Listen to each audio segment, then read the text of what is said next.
I notice that those things that live rent free in your brain, like I don't really have any true regrets. And I've said sorry to the people I've needed to say sorry to, so I can go to bed well.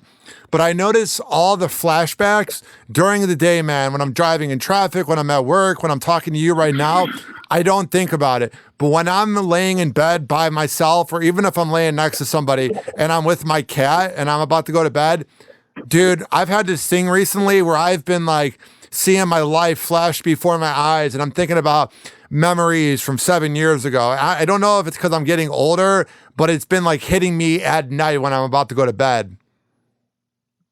Yeah, well, dude, those are, those are traumatic flashes that pop in, especially if you're not having pleasant moments. I mean, I listened to, your interview with Drew Lane, which was fantastic, by the way. And boy, what an amazing success he's been in his career and Legend. Still is.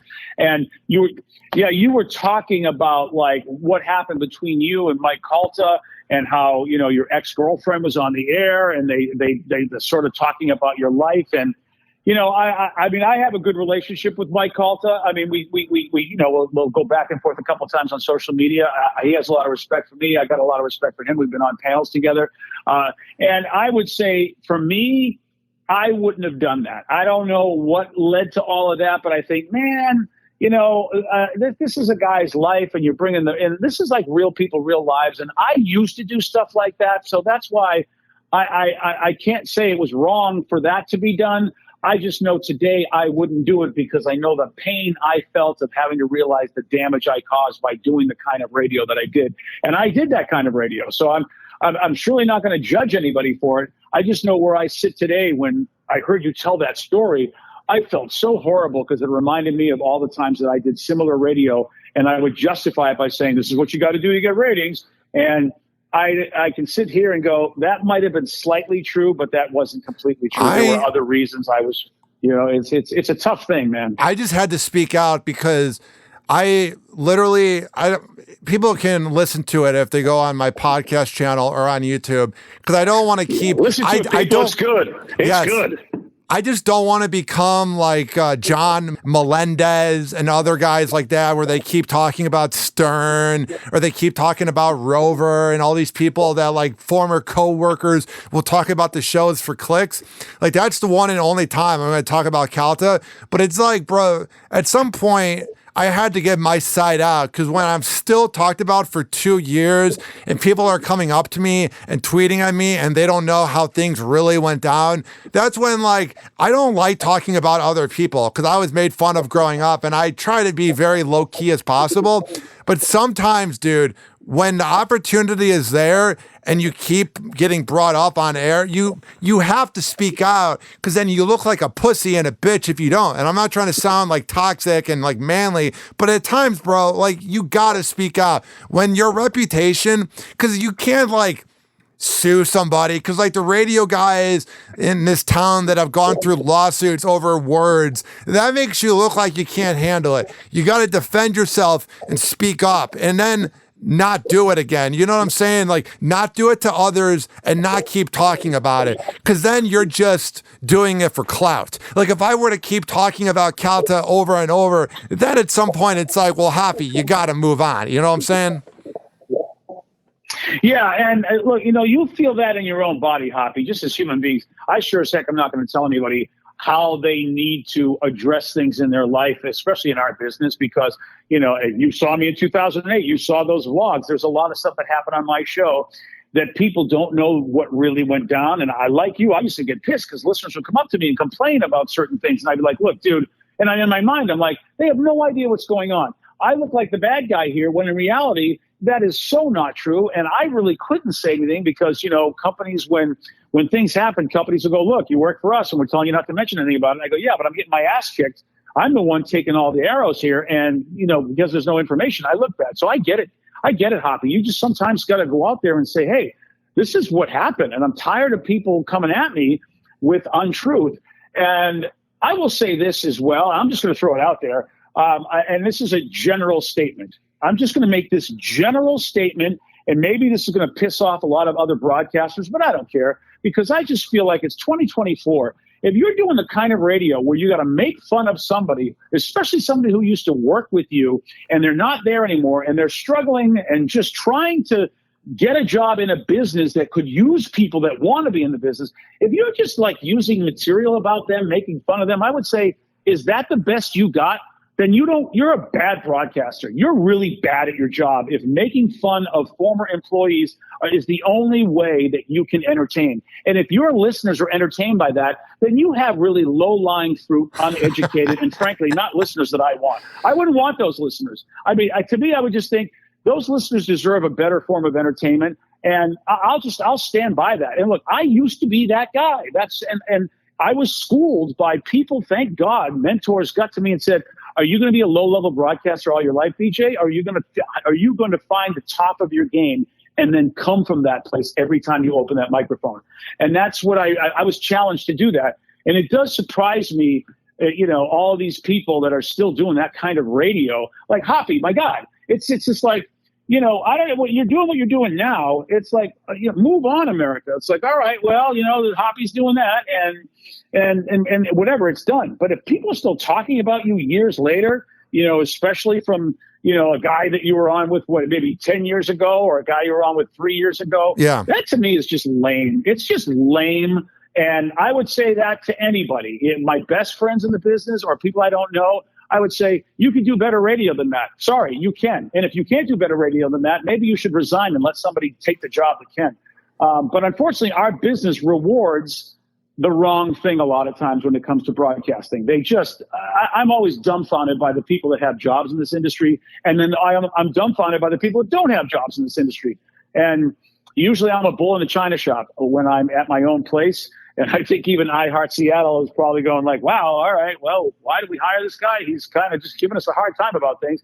And it's because, I'm passionate that I want the best people working for us, and I'm not going to tolerate culture that isn't a winning culture. And I think the kind of culture that would make you feel the way you feel, Hoppe, that you'd have to come out and give a declaration of your side of a story because the culture of the place that's broadcasting is just putting you down. I just think that's ridiculous. I wouldn't tolerate it. I wouldn't let anybody on my show be like that. That kind of bullying culture is BS. And it's radio from 30 years ago, 40 years ago, and it's lame. And, it's also lame for other forms of entertainment that's not radio. I mean, we just can't do that. If we're going to be effective, we just can't do that. And it's about time people stand up in the business and say something so that the business can thrive. Now, in Tampa Bay, obviously, with Bubba, Mike Calta, MJ, Drew Garabo, all that radio war thing has always been like the big thing in Tampa Bay. Everybody thinks about the radio wars. Chicago had it with Mancow and Steve Dahl. Howard had it with everybody he went up against in different markets. Did Seattle ever have, did you ever take part in a radio war?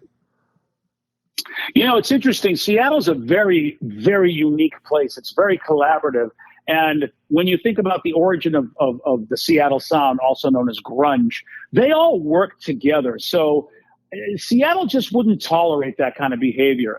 Sure, people try to do some different things and all that, but I know that when I got to town and I was as edgy and as shocky as you could be, but still for Seattle, they don't like you being cruel and mean to people. They're big on courtesy in this town. So the radio wars thing that you're talking about just doesn't cut it. And I'll tell you, the best example I have of that is that Bubba, because again, I don't know, Bubba is Bubba. I know he's had great success and all that, but that is the best way to describe Bubba. Bubba is Bubba. Yeah. He's not what I believe. He's not what I would ever want to be in radio. And I know he's had great success. So, I mean, but I honestly just, whatever he has on his resume that got him there, I'm so happy it's not on mine. And the thing that Bubba tried to do is Bubba tried to come after me. It was when I first started at KISW, when I took over in 2006 for Howard Stern, Bubba started coming at me, and we had a thing. We had a group of people. We had a fan club called the H-Hole Army, and basically I had a thing that I used to call people honest holes, and that's what H-Hole stood for. And then we created this H-Hole Army, which was basically a fan club.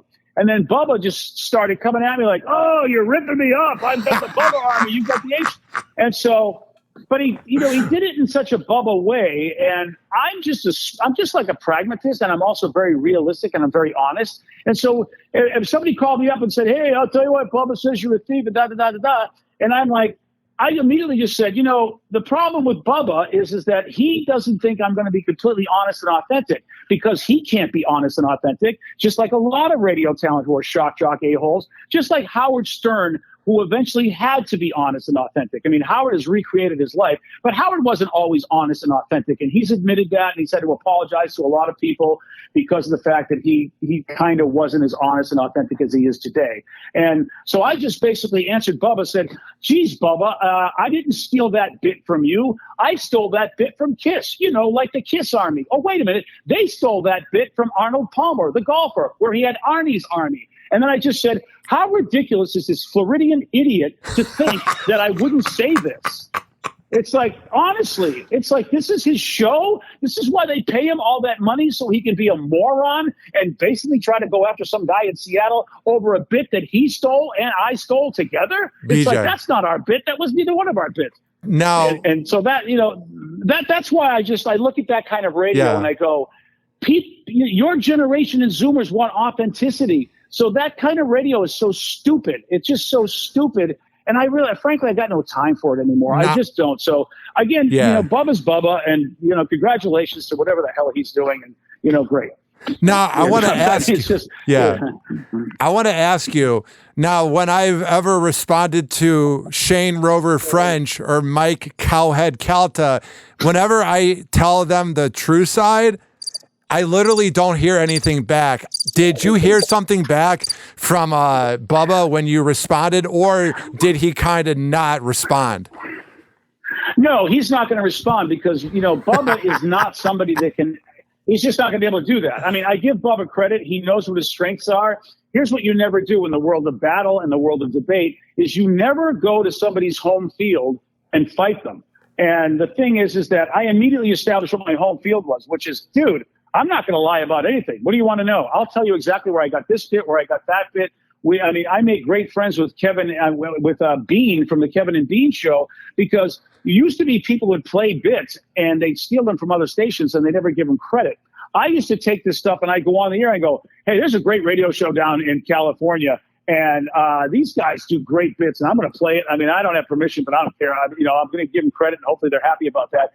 And Bean and I became friends because I didn't know he lived in Washington State. So he used to do his show from Washington State. So he was near me, and he's like, "Hey, man, I just want to say, why are you playing my bits?" And he called me up that one time, and then I was like, "Hey, man, I'm giving you credit. You're lucky I'm playing. I'm not getting paid to play it." And he started laughing. He goes, "No, dude, you're the only person I've ever heard in the history of this business where you play a bit and give credit to the original show that you got it from."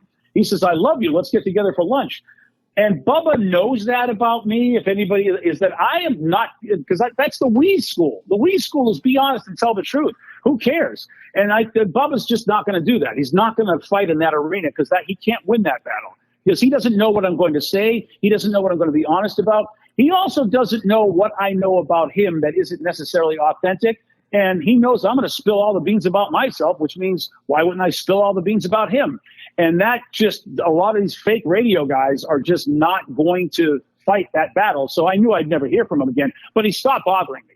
He realized, okay, this guy, we can't get him to fight the way we want to fight. And finally he realized, oh, and by the way, the guys in Seattle and in Florida, why am I wasting my dumb time even talking about this guy? I don't even know. And eventually he stopped. Yeah, it's definitely one of those things where shock jocks are not real. They're not authentic, so they're not going to have an authentic argument with you. Because I noticed they just will say, and this goes with anybody. This goes with Mancow, Rover, Calta, Bubba, Stern back in the day, Opie and Anthony. I'm trying to think of other names, but whatever. Like, whenever the person would respond, you just don't hear back, and they move on. Like, think about Artie Lang. He would keep attacking Howard 10 years ago, and Howard never responded, because they don't want to bring to light what they're doing, because then it makes them look bad. You know what I'm saying? They sort of pretend like they're all big and tough and mighty when they have the microphone in their face. But then when the other people have a chance to respond, usually they move on to the next person, because then they don't want to get into an argument with that person, because they know deep down, like, nothing's better, BJ, than when you're speaking out. Like, for me personally, speaking out about somebody and knowing the truth and knowing that I have no skeletons to hide, because I've been pretty honest about my life on the radio for 10 years.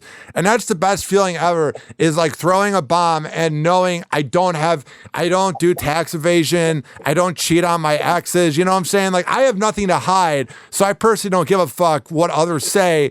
Because I know if someone says something really bad about me, I'll go, that's not true. Because I know I have no skeletons in the closet. Yeah, and that's a nice way to live. You know, Wheeze was the one that taught us that. You know, I learned that a long time ago from Wheeze, because some people would ask him. He'd have all sorts of people on the show. He would give me plenty of time to be funny. Comedians would come in and be funny. And eventually, a couple of radio guys asked him, say, hey, Wheeze, you know, are you afraid that if all these people are, you know, shining on the microphone and doing really well, that the company will come up to you and, you know, you know, and you won't get the credit? And Wheeze was so funny. He's like, bruh, I'll tell you when they get the credit, when the bonus comes out. I'll let any MFer come in here and be funny. I'm the one that gets paid. And I learned that from him. He's like, you know, he just was so honest and real about the fact that he didn't care who was funny. He didn't care whatever. He knew at the end of the day that, you know what, he gets paid no matter who's funny on his show. And he was real. He wasn't going to get caught in an argument where, you know, someone was going to be fake and everything, because he would never be fake. And it was so powerful and so freeing to know that you can be that kind of person. If you're 100% real and authentic, at least with how you treat people, how you are, you know, yeah, Hoppe, you're going to be in great shape if somebody comes at you.